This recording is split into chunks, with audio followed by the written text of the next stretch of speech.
This is America in the Morning from Westwood One. It's Friday, July 4th, 2025. Happy Independence Day. I'm Clayton Neville in for John Trout. Here's what's coming up on America in the Morning.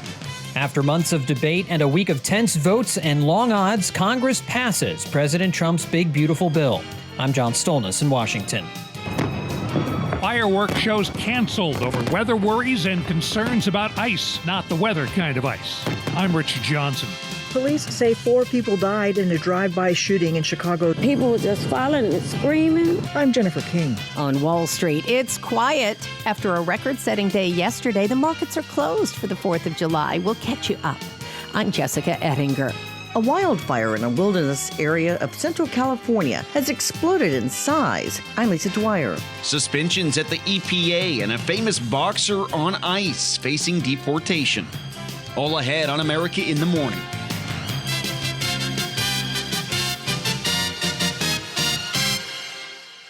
Later today, President Trump will officially sign the big, beautiful bill after it cleared its final hurdle in Congress yesterday. John Stolnis has more from Washington. The ayes are 218, the nays are 214.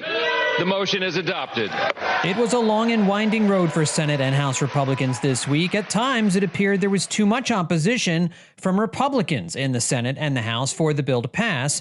But a week of negotiating and cajoling by House and Senate leaders, as well as President Trump himself, ultimately led to one of the most ambitious and controversial tax and spending bills ever passed by Congress. At a rally in Des Moines, Iowa, the president took a victory lap. Very simply, the one big beautiful bill will deliver the strongest border on earth, the strongest economy on earth, the strongest military on earth, and ensure the United States of America will remain the strongest country anywhere on this beautiful planet of ours. House Speaker Mike Johnson's ability to get enough Freedom Caucus members on board for 2 votes, the first back in May and this week's final vote, was also applauded by his colleagues during a news conference after the vote. We had a vision for what we wanted to do as a group. We believed in the election cycle last fall that we were going to be given this great blessing of unified government, that we would have the White House and the Senate and the House aligned, an alignment, unified government.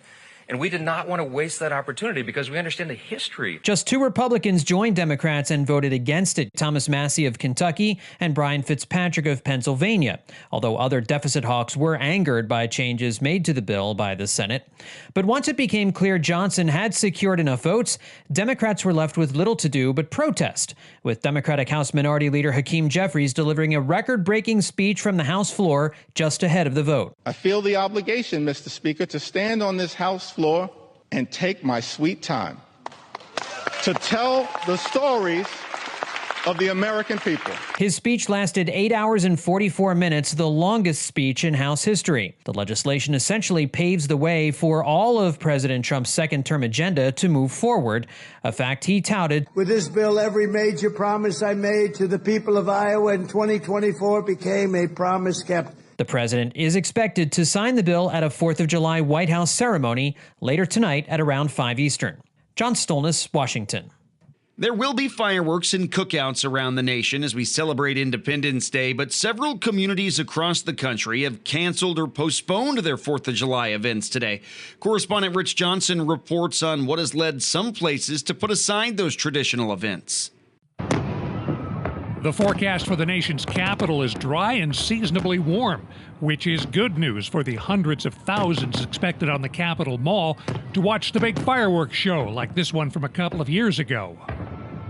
Others may not be so lucky. Severe storms that ruined travel plans all over the country earlier this week are still around. That's especially true in the southwest corner of Florida. The organizers of the parade that we have in the morning have decided to cancel the parade, and that's just because of the inclement weather. City of Sanibel spokesman Eric Jackson speaking to Gulf Coast News. Fort Myers Beach and Naples have also called off parades, but still hope to go ahead with their fireworks displays tonight.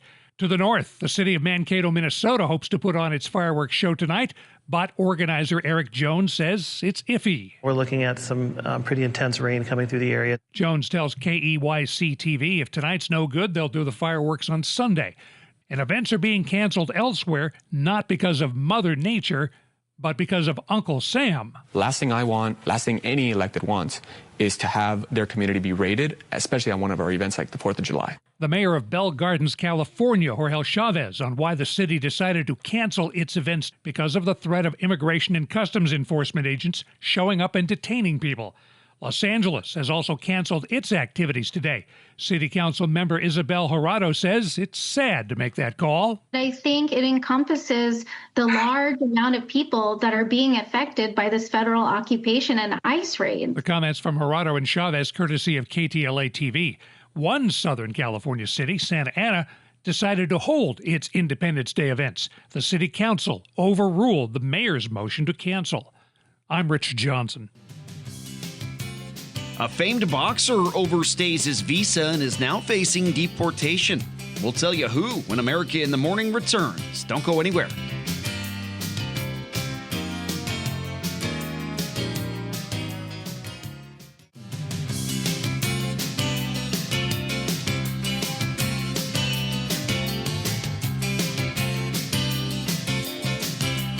Waking up on the 4th of July. Hope everybody's having a great Independence Day. Keep it safe out there today. Some rain in the forecast, but not everyone's going to get wet. Here's LaTroy Thornton. Natural fireworks are on the way as thunderstorms develop for this Independence Day, and they won't wait for this evening from the northwest to the nation's center and into parts of the southeast. Today's risk for severe weather will be the highest within the zone from Minnesota to central North Dakota and southward from there through far eastern Colorado and most of northern Kansas, all areas where storms may be able to produce strong winds of 60 to 70 miles per hour, as well as hail and some tornadoes. South of there, the corridor of heavy showers and thunderstorms shifts a bit eastward from where it was on Thursday, bringing downpours into more of Oklahoma and northern Texas, although the risk for storms extends through the Big Bend of Texas as well. Some more typical spotty summertime storms are likely from Alabama toward the Georgia border, but the steadiest and heaviest precipitation is expected over the Florida Peninsula today as the storm becomes better organized. AccuWeather hurricane experts now give this area a high chance of tropical development through the start of next week, but regardless of any eventual tropical status, residents from Florida into southeastern Georgia and the coastal Carolinas can expect wet conditions, not just for the holiday, but through the long holiday weekend as the storm meanders mainly just off the southeast coast. In contrast with that wet weather, today brings an exceptional round of holiday conditions to much of the Northeast, with sunshine and low humidity for early July after Thursday's severe weather. Dry conditions extend through the Ohio and Tennessee River valleys with a bit more humidity, but the Southwest also dries out after recent rains, with showers and storms for the interior Northwest. In American Canyon, California, low clouds give way to sun today and a high of 76. For Freedom, Maine, sun to start gives way to a stray afternoon thunderstorm after a high of 72. I'm AccuWeather.com meteorologist LaTroy Thornton. Remember to follow us everywhere you get your podcasts. You can listen on your preferred platform. Just search America in the Morning in your favorite listening app. It happened in a matter of seconds. Correspondent Jennifer King reports on a drive-by shooting outside a crowded Chicago night spot that left 4 people dead. They were standing on the sidewalk when a vehicle pulled up. It was around 11 o'clock last night, and they opened fire on a crowd. They didn't care who was struck, and in a matter of seconds, they were able to shoot 18 people in a matter of seconds, taking 4 lives.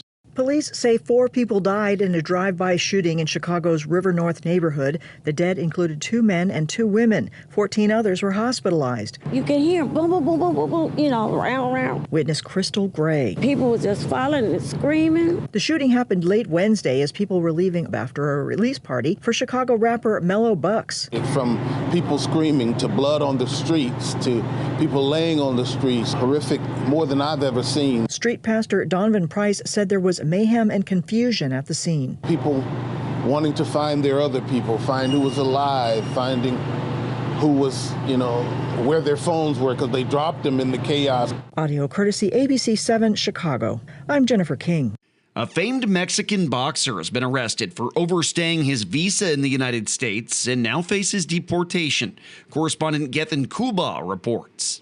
Julio Cesar Chavez Jr. has been arrested for entering the U.S. illegally and will be deported to Mexico. The arrest in Studio City, California on Wednesday comes only days after the former middleweight champion fought in a match against Jake Paul in Anaheim. The Department of Homeland Security said Immigration and Customs Enforcement officers detained Chavez for overstaying a tourist visa. They said he also has an active arrest warrant in Mexico for involvement in organized crime and trafficking firearms, ammunition, and explosives, and is believed to be an affiliate of the Sinaloa cartel. I'm Gethin Coolbaugh. It was a big day on Wall Street ahead of the 4th. We'll tell you exactly how big when America in the Morning returns. Stay with us.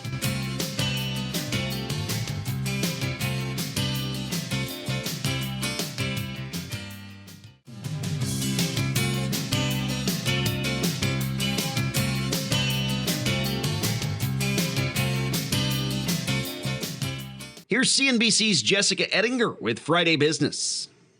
Wall Street's quiet this morning. The financial markets are closed for this 4th of July holiday, but crypto doesn't care. It's trading anyway. You can buy crypto like Bitcoin anytime you want because that market never closes. Investors are enjoying this holiday after fireworks for stocks yesterday. The S&P 500 index and the NASDAQ each closed at new record highs. The Dow less than 1% away from a record high. Even the Russell 2000 is now positive for the year. Companies whose shares hit fresh records yesterday include American Express and Goldman Sachs, JP Morgan Chase and Royal Caribbean Cruises, Lowe's, Morgan Stanley, Capital One, Wells Fargo, CrowdStrike, Oracle, and NVIDIA. You might want to take a morning this weekend to reevaluate where your money is sitting right now. As we are kind of passing this halfway mark in 2025, it's a really good time for investors to be reviewing allocations, trimming what's hot. Listen, diversification remains your best defense against uncertainty and your best offense for what's next. Pivotal Advisors Tiffany McGee on CNBC.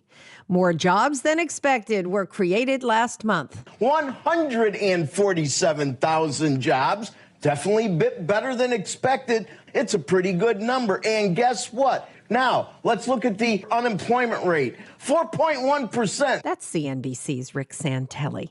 Lots of Americans on vacation this weekend, but it's a little different this year. Travel has slowed as consumers tighten their wallets. Delta Airlines, meantime, experimenting with bulk discounts.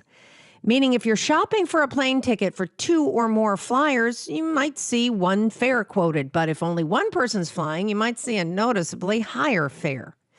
If you shop on this holiday, the Target Circle week starts Sunday. Amazon and Walmart are starting their big sales on Tuesday. But data in the last PCE report show many Americans actually aren't shopping like they were, which may be why retail is getting aggressive to try to lure people in. The consumer is going to take a little bit of a break here. So that usually results in a pullback in the market. Nothing dramatic, maybe half the magnitude of what we saw January to April. Stifel's Barry Bannister on CNBC. Your 4th of July barbecue costs more this year. The Wells Fargo Agri-Food Institute says food and beverages for a typical 10-person barbecue will cost about $130 this year, up 2% from last year. And some of this is because your steaks and burgers cost more. Hollywood hoping you're going to hit theaters today, tonight, or this weekend. Apple's F1 won the box office last weekend. It's a summer blockbuster. And you also have Universal's Jurassic World Rebirth. Universal is a sister company to CNBC. Hundreds of EPA employees suspended after signing a letter. We'll tell you what that letter said when America in the Morning returns after these messages.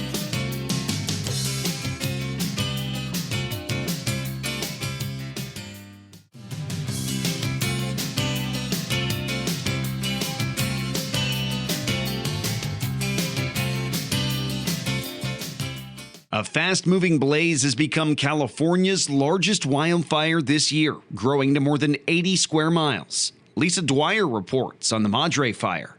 A wildfire in a wilderness area of Central California has exploded in size as dry, hot weather has raised the fire risk for large portions of California ahead of the 4th of July holiday weekend. The Madre Fire is California's largest blaze so far this year, ripping through grasslands after breaking out Wednesday, about 125 miles northwest of Los Angeles. Evacuation orders and warnings were issued for the tiny communities that dot the area as flames moved through the hilly terrain. The fire has swiftly grown to more than 55 square miles with just 5% containment. I'm Lisa Dwyer. The Environmental Protection Agency has suspended over 140 employees and opened an investigation after they signed a letter criticizing President Trump.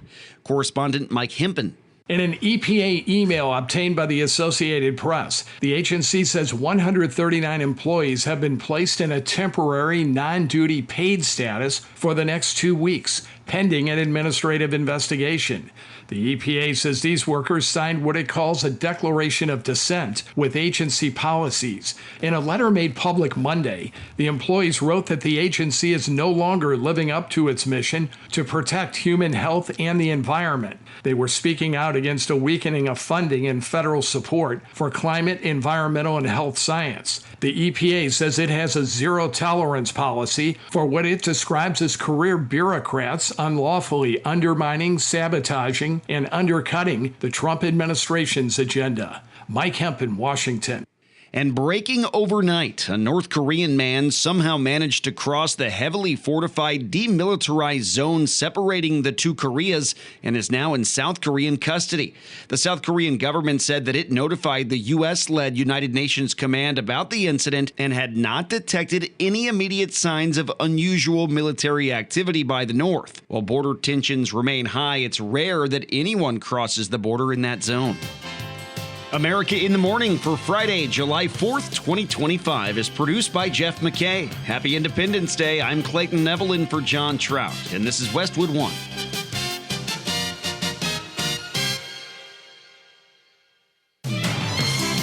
This is America in the Morning from Westwood One. I'm Clayton Neville for John Trout. Here's what's coming up this half hour.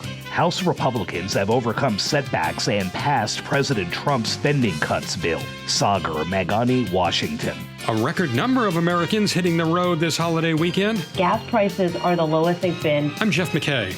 A Disney cruise turns into a real-life rescue. What authorities are saying about the dad who jumped overboard to save his daughter. I'm Sue Aller. It's known as Alligator Alcatraz. President Trump this week hailing a new detention center deep in the Florida Everglades. I'm Ben Thomas. A Supreme Court third country immigration decision. The dinosaurs are back again in this big summer movie. I'm Kevin Carr. All ahead on America in the Morning.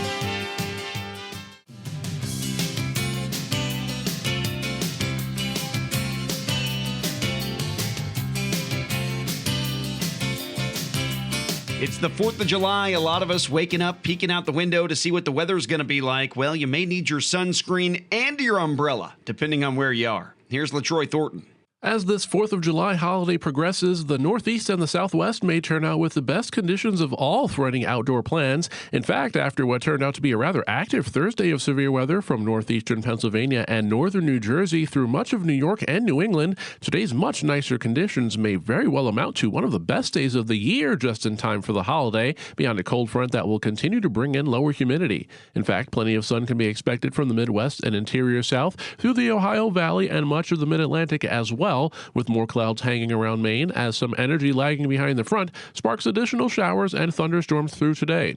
In the Southwest, a rather wet couple of days for some thanks to tropical moisture related to what was Hurricane Flossie will give way to a much drier holiday, and more sunshine can be expected today along with rather warm conditions as precipitation becomes more confined to the Mexican side of the border. That means that most places from California through the Four Corners stay rain-free for much of the day, with a thunderstorm most likely over north-central Colorado. Storms will be even more likely this afternoon and evening in parts of the plains and upper Midwest, and they may turn severe from northwestern Kansas through eastern North Dakota and points eastward toward the Minneapolis area, bringing hail, damaging wind gusts, and the risk for tornadoes. Coverage of what should be mostly non-severe thunderstorms will extend westward from there into Idaho and eastern Oregon, with a separate thunderstorm chance early today for the Great Lakes region. Storms will also dot the southeast today, with tropical downpours developing over the Florida peninsula as the storm continues to be watched for tropical development. That's the weather across America. I'm AccuWeather.com meteorologist LaTroy Thornton. Remember to follow us everywhere you get your podcasts. Follow and listen on your favorite platform. Just search America in the Morning in your favorite listening app. House Republicans overcame setbacks in some divisions within their own party and, like the Senate, passed by a narrow margin President Trump's big tax and spending cuts package. Washington correspondent Sagar Meghani reports the vote came after a marathon speech by Minority Leader Hakeem Jeffries, and President Trump will sign the bill today. Overall, this bill stops a huge tax increase for our working families in Arkansas, spurs major investments for small businesses, gives law enforcement the tools they need to secure our southwest border, strengthens energy security, and reduces government spending. It was tight. The yeas are 218, the nays are 214. After GOP leaders like Mike Johnson and the president worked overnight to pressure skeptics into approving the massive package. With one big, beautiful bill, we are going to make this country stronger, safer, and more prosperous than ever before. And every American is going to benefit. It's a defining measure for the president, who dubbed the long list of GOP priorities one big, beautiful bill and set a Friday deadline for passage, and Democrats railed against it. This disgusting abomination, our nation's single largest self-inflicted wound to working families and to our economy. Thousands of Americans will die because of it. Got some folks in this town, they go to church and they pray on Sunday. P-R-A-Y. Say the truth. And then they come to Congress and pray P-R-E-Y on the American people. I'm not down with that kind of faith. The House's top Democrat gave a record-breaking floor speech in a bid to delay Republicans passing their massive tax and spending cuts package. I'm here to take my sweet time. And Minority Leader Hakeem Jeffries did, starting just before 5 a.m. and going more than 8 hours, blasting what he says is an immoral bill. This extraordinary assault on the American people. And accusing Republicans of stealing health care from millions. I never thought that I'd be on the House floor saying that this is a crime scene. And as he wrapped up, pledged Democrats will not give up. We're going to press on until victory is won. I yield back. Jeffries ended after 8 hours and 44 minutes. That did not impress House Speaker Mike Johnson. It makes no difference whether our colleagues on the across the chamber speak for 25 minutes or 25 hours. They can't change the truth. And today was about performance for some of them. But today for us is about results. Sagar Meghani, Washington. President Trump and Russian President Vladimir Putin spoke over the phone yesterday, but according to the president, not much was accomplished. This as Russia continues its war with Ukraine, a conflict President Trump was confident that he could end when he took office for his second term. Putin was on stage at an event when he cut the interview short so he could get on the phone call with Trump. This is how it unfolded in front of an audience. Неловко заставлять себя ждать там сейчас обидеться еще. And the White House did not provide a readout of the call, but the president spoke about it briefly with reporters. We had a call. It was a pretty long call. We talked about a lot of things, including Iran. And we also talked about, as you know, the war with Ukraine. And I'm not happy about that. I'm not happy. And as far as how the call went, the president wasn't extremely confident. He was asked if he made any progress with Putin toward ending the conflict with Ukraine. No, I didn't make any progress with him today at all. The last time the two spoke was last month, but that was primarily about the conflict in the Middle East, specifically Iran. This week's call reportedly lasted a couple hours. A readout of the call by the Kremlin said that the two leaders held a, quote, frank and substantive conversation, and that Trump raised the possibility of an immediate ceasefire, but Putin didn't agree to that. Instead, he said Russia will pursue its stated objectives in the conflict with Ukraine and continues to look for a political resolution through negotiations. Russia said the two presidents did not talk about a recent pause in weapons shipments to Ukraine, recently reported. President Trump, though, does plan to speak with Ukrainian President Volodymyr Zelensky today. Whether it's planes, trains, or automobiles, millions of Americans will be on the move for the July 4th holiday weekend. America in the Morning's Jeff McKay has details. AAA says it'll be busy no matter where you're heading, with a record number, nearly 62 million people hitting the roads over the July 4th holiday, and nearly 6 million more will be moving through the nation's airports. Also another Independence Day record. One bit of good news for drivers: gas prices lower this year than from July a year ago. The AAA's Iaxa Diaz. The good news for travelers this year is that gas prices are the lowest they've been since 2021. So right now, gas prices have been dipping the past week. I mean, they've gone down about 6 cents in 1 week. The conflict in the Middle East had the oil market react a bit a couple of weeks ago, but that was short-lived. Oil prices came back down and stabilized. Nationwide, AAA says the average price for regular gas is $3.17 a gallon. That's down over 30 cents from a year ago. A total of 20 states have gas prices averaging below $3 a gallon, and 4 states, Hawaii, Washington State, Oregon, and California, have gas averaging above $4. Diaz says you can also expect long lines at security checkpoints at the nation's airports. We're projecting not only record numbers of drivers and people on the roads, but also a record number of air travelers in the air travel category of more than 5.8 million. And for flyers, we're paying more for tickets. A current round-trip domestic flight is averaging $810, 4% more than last year.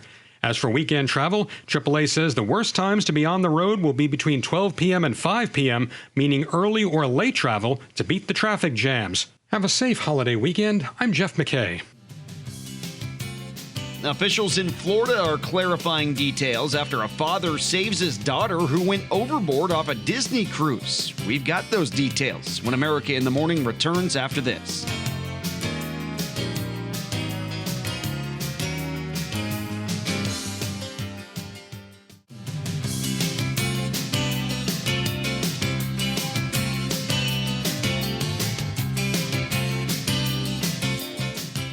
The legal battle over transgender athletes in girls' and women's sports will find its way before the U.S. Supreme Court. Correspondent Jennifer King reports.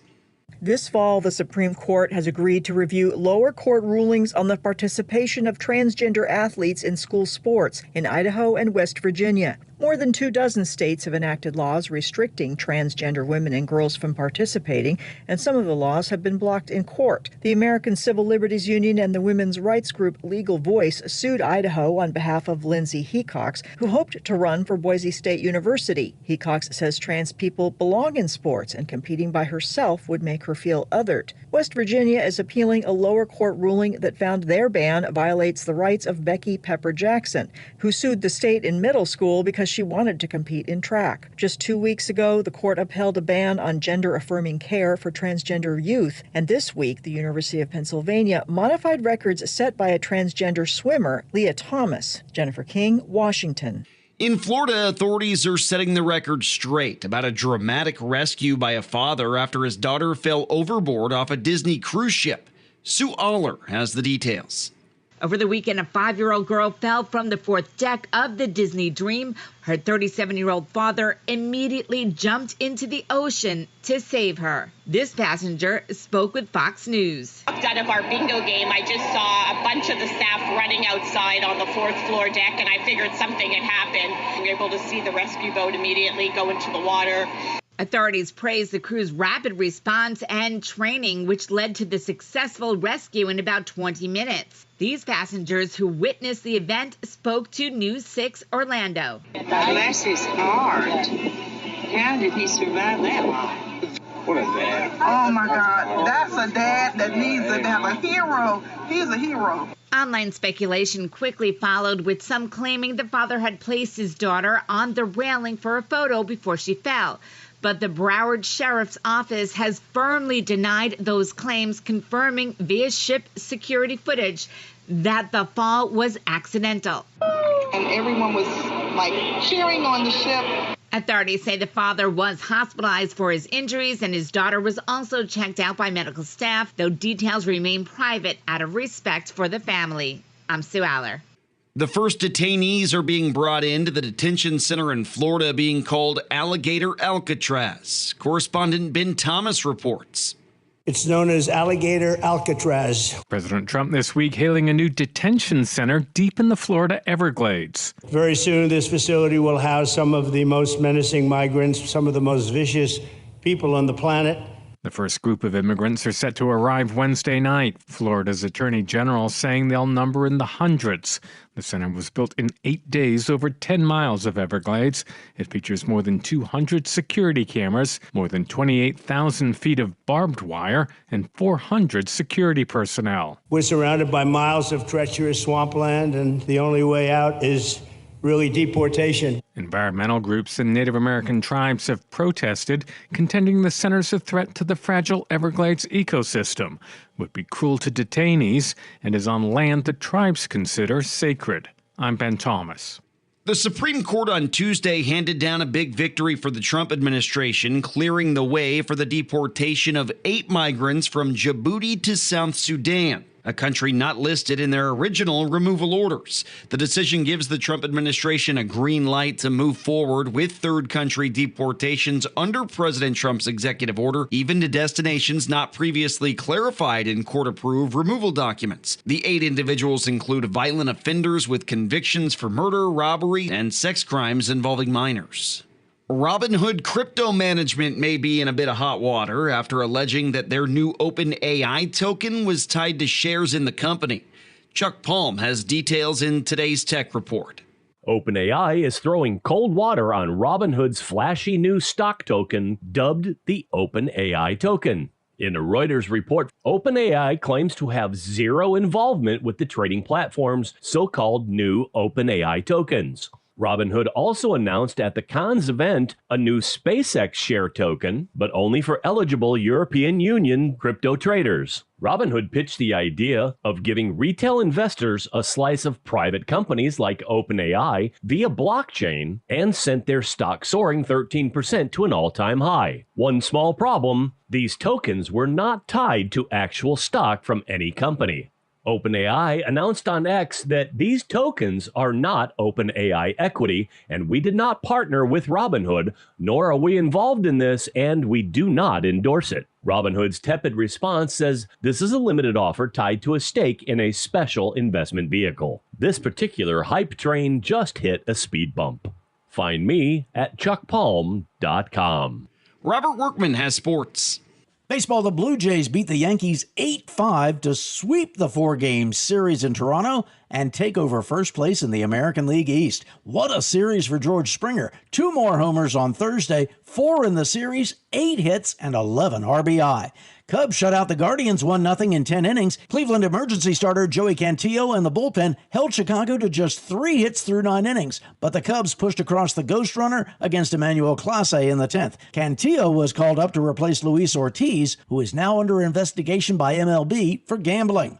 Nationals tamed the Tigers 11-7 to take 2 of 3 from the team with the best record in the AL, giving manager Dave Martinez his 500th career Curly W. I can't do what I do without those guys in there, so I appreciate what they do. I traded all in for another World Series, I can tell you that. 5 hits for James Wood, including a dinger. He's on his way to the home run derby. Dodgers now with the best overall mark in baseball. They whipped the White Sox 6-2. Dustin May set down the first 16 hitters. All-star Freddie Freeman drove in 3 runs. Giants drilled the Diamondbacks 7-2. Robbie Ray with a 3-hitter for his first complete game since 2017. Mets nipped the Brewers. Marlins over the Twins. Angels bounced the Braves. Rockies edged the Astros. And the Royals turned back the Mariners. At Wimbledon, a close call for Iga Swiatek. The 5-time major champion had to rally past American Katie McNally in 3 sets to advance to the 3rd round. U.S. 10 seed Emma Navarro had a much easier time of it. On the men's side, number 1 Jannik Sinner advanced in straight sets, along with 6 seed Novak Djokovic, but 4 seed Jack Draper lost to veteran Marin Cilic in front of the home crowd at the All England Club. That's Friday Sports. It's the 4th of July, which means the release of a big-time blockbuster. Which one is it this year? We'll tell you when America in the Morning returns. Stay with us.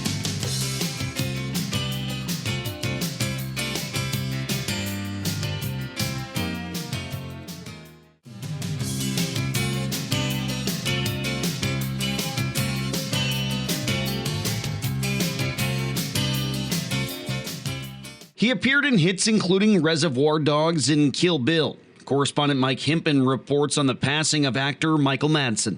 The actor best known for his menacing characters in Quentin Tarantino films has died. The Los Angeles County Sheriff's Department says Michael Madsen was found unresponsive in his Malibu home Thursday morning and pronounced dead. Investigators believe he died of natural causes.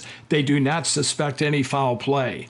Madsen's manager Ron Smith says cardiac arrest was the apparent cause. Madsen was best known for his roles in the Tarantino films Reservoir Dogs and Kill Bill. In a 2004 interview, he said he had played so many villains, he was happy to be cast as a more rounded guy in an ESPN drama called Tilt. I would rather be the guy that rides off over the mountain into the sunset. A character like the Matador gives me a little bit more chance to have a flip side and have a heart and have a love interest. Madsen's career spanned more than 300 credits, stretching back to the early 1980s. I'm Mike Hempen. There's usually a blockbuster that gets released into theaters on the July 4th weekend, and this year is no exception. Kevin Carr has a sneak peek at Jurassic World Rebirth. A big summer movie brings big summer monsters back to the big summer screen. This island was the research facility for the original Jurassic Park. We see a lot of familiar things in the latest installment of the Jurassic Park franchise. We'll avoid government patrol, but there aren't that many anymore. Why's that? No one's dumb enough to go where we're going. In Jurassic World Rebirth, people are stranded again on an island populated by vicious dinosaurs again, and things go horribly awry again, with somehow children being in danger again. She's scared. She's scared of. More than 30 years after Spielberg's brilliant film, this sequel/spin-off has much better special effects, but it still lacks the interesting characters and snappy dialogue. Do we have to get a sample from an egg? I suppose we could try and get it from the parent, but they're a flying carnivore the size of an F-16. But let's face it, you're here for the spectacle, and Jurassic World Rebirth delivers on that. We put ourselves in a place we don't belong. Survival is a long shot. And it goes back to the heart of the franchise, leaving bizarre stories of cloned children and international weapons auctions to make way for what amounts to a mega-budgeted Doug McClure flick. Don't see that every day, or ever. The story offers some interesting ideas on dinosaur survival, and it's broken into segments almost like a video game, which actually works in a strange way. If only every character's tragic backstory wasn't so forced. None of what you just said is good. Jurassic World Rebirth gets 3 fossils out of 5. I'm Kevin Carr, and that's the way I see it. America in the Morning for Friday, July 4th, 2025 is produced by Jeff McKay. Happy 4th of July. I'm Clayton Neville in for John Trout. And this is Westwood One.